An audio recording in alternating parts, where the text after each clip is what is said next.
Ramiz sir যে বিচারটা হলো বাংলাদেশের ইতিহাসে বোধহয় এত শর্ট টাইমের মধ্যে এই বিচার হয়নি যখন হুঙ্কার দেওয়া হলো। আপনি দেখেন ইসলাম ব্যাংক দখল করা নিয়ে সবাই মাঠে নেমে কি বলা হয়েছে, এগুলো আপনারা করতে পারবেন না, যদি করেন আপনাদেরকে কি করা হবে, ক্ষমতা থেকে কিন্তু নামায় দেওয়া হবে। এখন আপনারা কি এই সরকারকে ঠেকাতে চান নাকি নামানোর জন্য প্রস্তুত? না, নামান না। এদেরকে একটা জিনিস মনে রাখতে হবে, সরকার ফেলে দিয়ে, যেটা আমার ভাইরা বা চাচ্ছে যে জামাত ইসলাম আজকে রাস্তায় নেমে বিএনপিকে ফেলে দিয়ে কি লাভ? কাকে? আওয়ামী লীগকে পুনর্বাসন করবো না।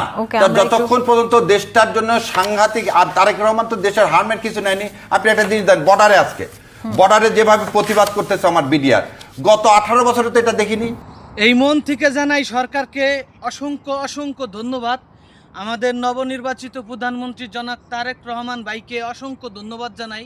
কারণ এখন সে যেভাবে দেশ চালাচ্ছে, দেশটাকে যেভাবে পরিচালনা করতেছে, আমরা চাই এইটাই, আমাদের সীমান্ত শক্ত থাকতে হবে। আমাদের সীমান্তে যেন অবৈধভাবে কেউ বাংলাদেশে প্রবেশ না করতে পারে। আমরা তো এই সরকার গঠন করছি 2026 সালে, জনগণের ভোটের মাধ্যমে সরকার গঠন হয়েছে। তো সেই জায়গা থেকে জনগণের সরকার জনগণের জন্য কাজ করবে, তাই না? তো আমরা কেন আন্দোলন করে এই সরকারকে হালাইতে যাব? মাটি ও মানুষের দেশ, গণতান্ত্রিক বাংলাদেশ